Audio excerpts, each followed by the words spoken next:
Vous dites que le Christ est la vérité, le chemin et la vie. C'est le témoignage du Saint-Esprit et il ne peut être mis en doute. Mais la Bible aussi a rapporté les paroles de quelques grands guides spirituels et des apôtres du Seigneur Jésus. Leurs paroles comptent-elles pour la parole de Dieu? Si ce qu'ils disent compte pour la parole de Dieu, alors ne sont-ils pas aussi la vérité, le chemin et la vie? À mon avis, il n'y a pas de différence entre leurs paroles et celles du Seigneur Jésus. Elles comptent toutes pour la parole de Dieu. Pourquoi ne compteraient-elles pas comme la vérité, le chemin et la vie? C'est vrai. De nombreux exégètes et guides spirituels ont leurs propres écrits. Ces écrits sont très précis, ils ont été loués par des saints au cours des siècles. Amen.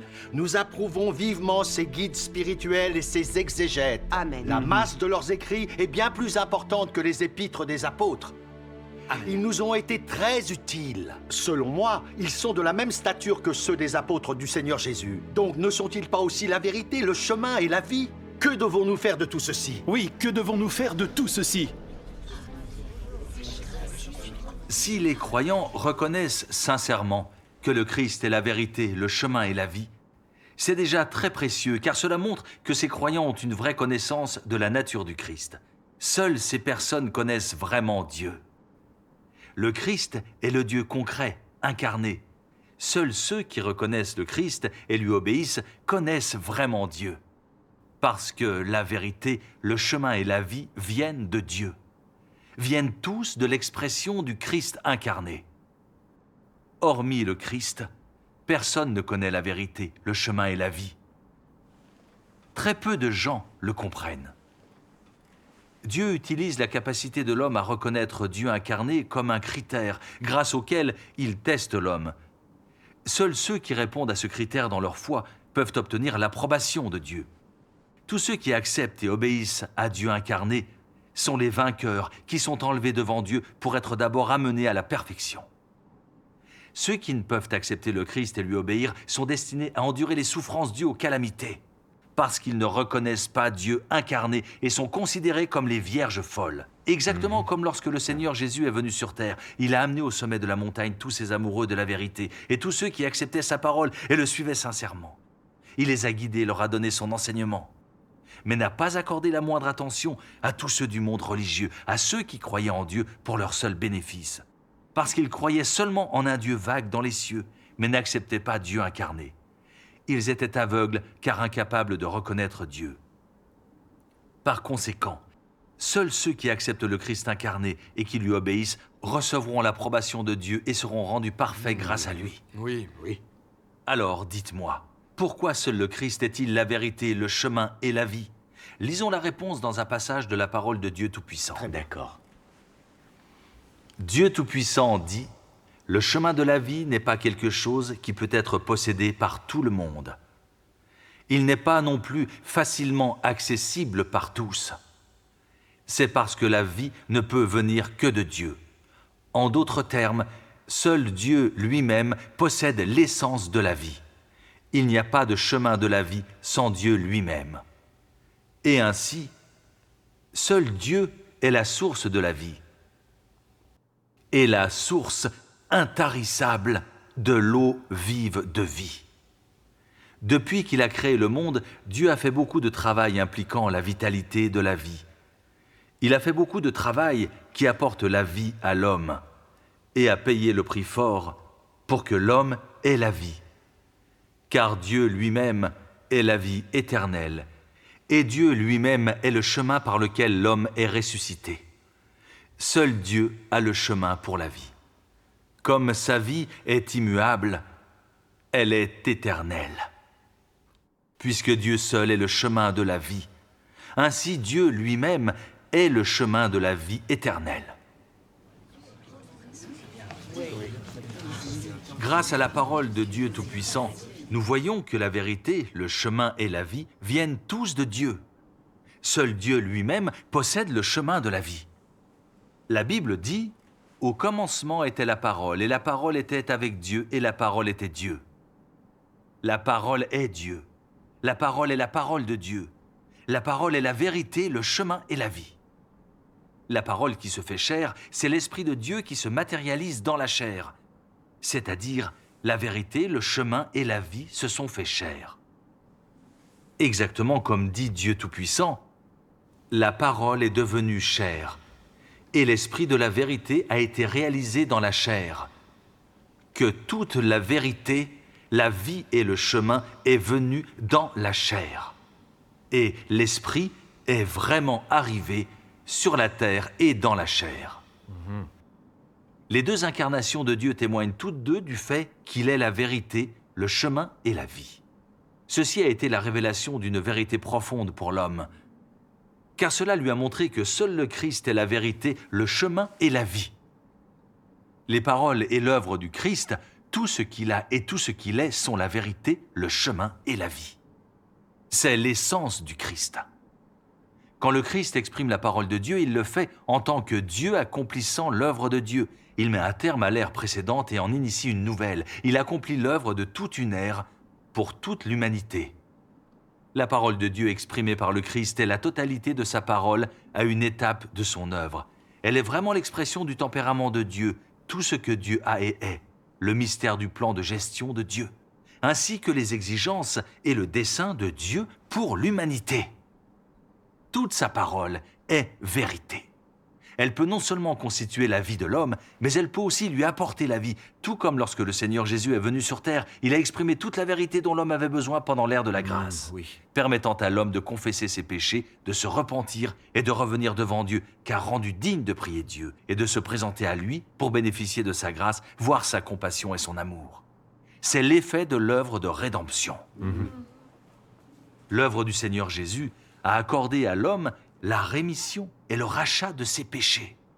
Le Seigneur Jésus a accompli une étape de son œuvre en accordant la rédemption à l'humanité, en initiant l'ère de la grâce et en mettant un terme à l'ère de la loi. Le Dieu Tout-Puissant incarné des derniers jours est venu. Il a exprimé toutes les vérités qui purifient et sauvent l'humanité et a accompli l'œuvre du jugement en commençant par la maison de Dieu, permettant à l'homme de voir le tempérament juste de Dieu, sa toute-puissance et sa sagesse. Il a purifié et changé le tempérament de vie de l'homme, afin que l'homme craigne Dieu et évite le mal et se débarrasse pour de bon de l'influence de Satan, pour pouvoir se présenter à Dieu et être gagné par Dieu. L'œuvre de Dieu Tout-Puissant initie l'ère du règne et met un terme à l'ère de la grâce. Ceci nous montre que tout ce que le Christ dit, ce qu'il fait, exprime et manifeste est toute la vérité. Seul le Christ peut montrer la bonne voie à l'homme, lui apporter la vie et le salut. Aucun homme ne possède de telles choses ou ne peut les exprimer. Le Christ est la source de la vie de l'homme. Il est la manifestation de Dieu. Il est la vérité, le chemin et la vie. La seule rédemption possible pour l'homme, son seul salut. Hormis le Christ, personne ne possède la vérité, le chemin et la vie. C'est un fait d'une extrême évidence. Oui. C'est concret, oui. La parole de Dieu Tout-Puissant possède l'autorité. Il parle de faits concrets, de choses pratiques. Oui. Rendons grâce à Dieu. Dieu incarné nous a apporté toute la vérité dont nous avons besoin. Oui. Le Seigneur Jésus nous a prodigué la vérité dont on avait besoin durant l'ère de la grâce. Et nous a permis de bénéficier de la grâce de Dieu et de ses bienfaits. Dieu Tout-Puissant des derniers jours a accordé à l'homme les vérités dont il a besoin pour atteindre le salut durant l'ère du règne, permettant à tous ceux qui aiment la vérité d'obtenir le salut de Dieu dans les derniers jours, afin d'entrer dans le royaume des cieux et avoir la vie éternelle. C'est juste. Ceci prouve vraiment que seul le Christ est la vérité, le chemin et la vie. Le Christ est Dieu le Sauveur. Il est le vrai Dieu du salut de l'homme. Rendons grâce à Dieu. Le Christ exprime toute la vérité, le chemin et la vie qui doivent être acquis par l'homme. C'est un fait que personne ne va pouvoir nier. C'est juste. Ainsi, quiconque rejette ou résiste au Christ le fait à ses risques et périls. Oui. Quand le Seigneur Jésus est venu sur terre, il a déclaré être la vérité, le chemin et la vie.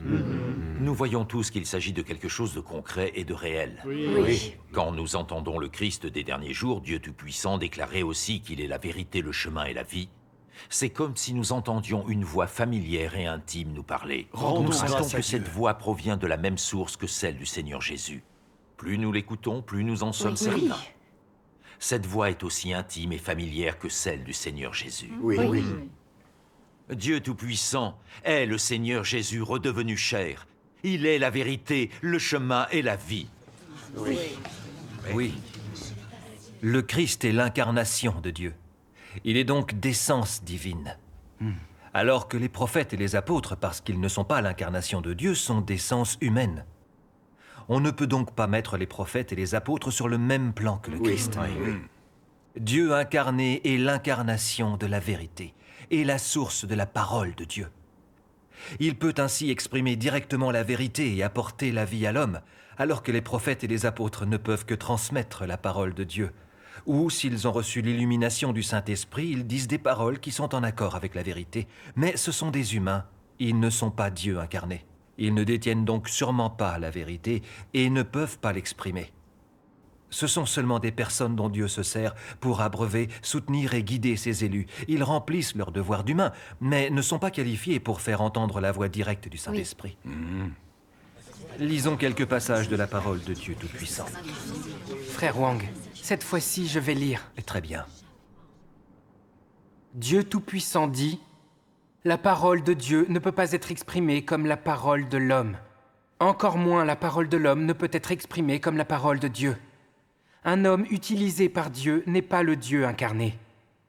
Et le Dieu incarné n'est pas un homme utilisé par Dieu. Il y a là une différence fondamentale. Les paroles du Dieu incarné inaugurent une nouvelle ère, guident l'humanité tout entière, révèlent des mystères et montrent à l'homme la prochaine direction à suivre dans le cadre de la nouvelle ère. L'inspiration reçue par l'homme n'est que simple pratique ou connaissance. Elle ne peut pas conduire l'humanité tout entière dans une nouvelle ère ou révéler le mystère de Dieu lui-même. Après tout, Dieu est Dieu et l'homme est l'homme. Dieu a l'essence de Dieu et l'homme a l'essence de l'homme. Si l'homme considère les paroles de Dieu comme simple inspiration du Saint-Esprit et prend les paroles des apôtres et des prophètes comme des paroles dites par Dieu en personne, alors l'homme se fourvoie. Veuillez, je vous prie, prendre la page 1317. D'accord. Je vais reprendre la lecture. Dieu Tout-Puissant dit « La communication de l'homme diffère de la parole de Dieu. Ce que les gens communiquent exprime la vision et l'expérience de chacun, exprimant ce qu'ils voient et ce qu'ils expérimentent au sujet de la fondation de l'œuvre de Dieu. Leur responsabilité est de découvrir après que Dieu a travaillé ou parlé ce qu'il devrait pratiquer, où il devrait entrer, puis de le livrer aux disciples. Ce que Dieu exprime est ce que Dieu lui-même est, et cela est hors de la portée de l'homme, c'est-à-dire au-delà de la portée de la pensée de l'homme. Il exprime son œuvre de direction de toute l'humanité, et cela n'est pas pertinent pour les détails de l'expérience humaine, mais concerne plutôt sa propre gestion. L'homme exprime son expérience, alors que Dieu exprime son être. Cet être est son tempérament essentiel et est inaccessible à l'homme. L'expérience de l'homme se compose de sa vue et de ses connaissances de Dieu acquises quand Dieu exprime son être. Une telle vue et de telles connaissances sont appelées l'être de l'homme. Elles sont exprimées sur la base du tempérament inhérent de l'homme et de sa qualité réelle. Par conséquent, elles sont aussi appelées l'être de l'homme. Oui. Prenons Paul et Pierre, par exemple. Ils n'avaient pas leurs propres expériences avant de marcher sur le chemin guidé par Jésus. Après que Jésus a guidé le chemin, alors seulement ils ont connu les paroles prononcées par Jésus et le chemin tracé par lui. Ainsi, ils ont acquis de l'expérience et ont écrit les épîtres. Oui. La parole de Dieu Tout-Puissant explique la différence entre la parole et l'essence des hommes dont Dieu se sert et celle du Christ lui-même. Le Christ est l'expression directe du Saint-Esprit. Ainsi, tout ce que le Christ exprime est la parole de Dieu et la vérité. Quant aux apôtres et aux guides spirituels, que ce soit dans leurs lettres, leurs discours ou dans leurs écrits, ils ne font que transmettre leur expérience personnelle et leur compréhension de la parole de Dieu.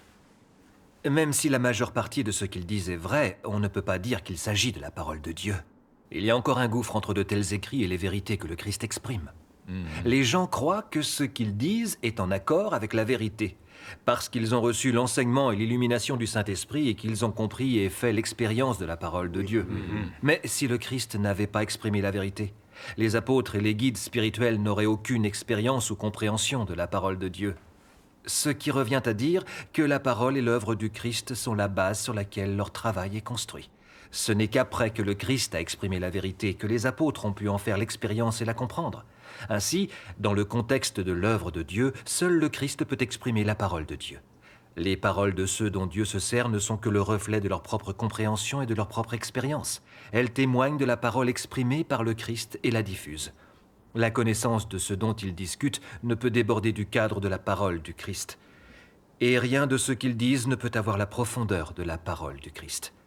Même si leur parole coïncide avec la vérité, elle ne peut jamais être vraie par essence comme la parole de Dieu. C'est un fait indéniable. Oui, c'est vrai. La vérité que le Christ exprime est inépuisable. Elle est l'éternelle source de vie pour l'homme. Même si les prophètes reçoivent l'enseignement de Dieu et transmettent sa parole, la parole de Dieu qu'ils transmettent est très différente de la parole que Dieu exprime dans son œuvre. Les prophètes ne peuvent pas accomplir l'œuvre de Dieu, ils peuvent seulement transmettre la parole de Dieu dans certaines circonstances.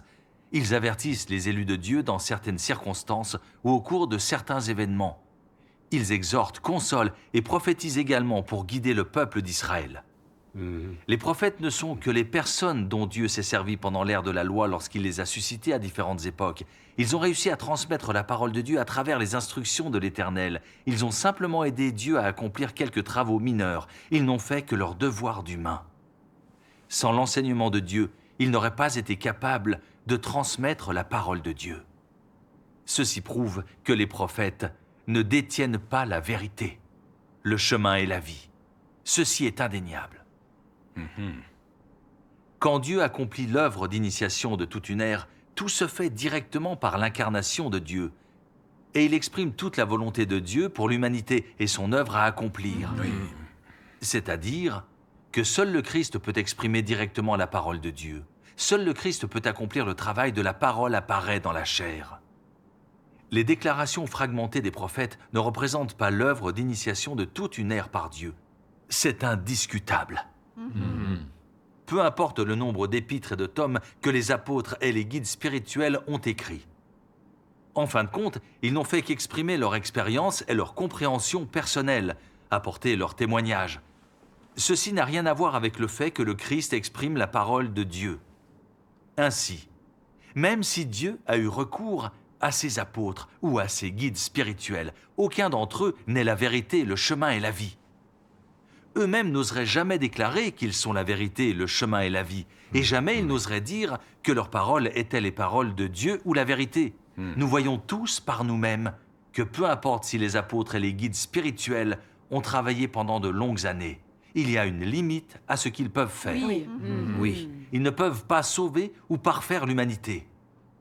Seul le Christ peut sauver ou parfaire l'humanité. C'est un fait.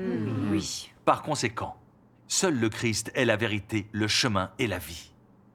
Aucun de ses apôtres ou de ses guides spirituels n'est la vérité, le chemin et la vie. Oui, c'est juste. C'est vrai.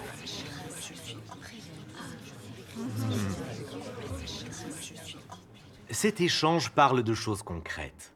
Nous ne pouvons pas juger si quelqu'un est la vérité, le chemin et la vie en nous basant sur le fait que ce qu'il dit s'accorde avec la vérité. L'essentiel, c'est si oui ou non il est l'incarnation de Dieu, si oui ou non il est la source et l'expression de la vérité, le chemin et la vie. Oui.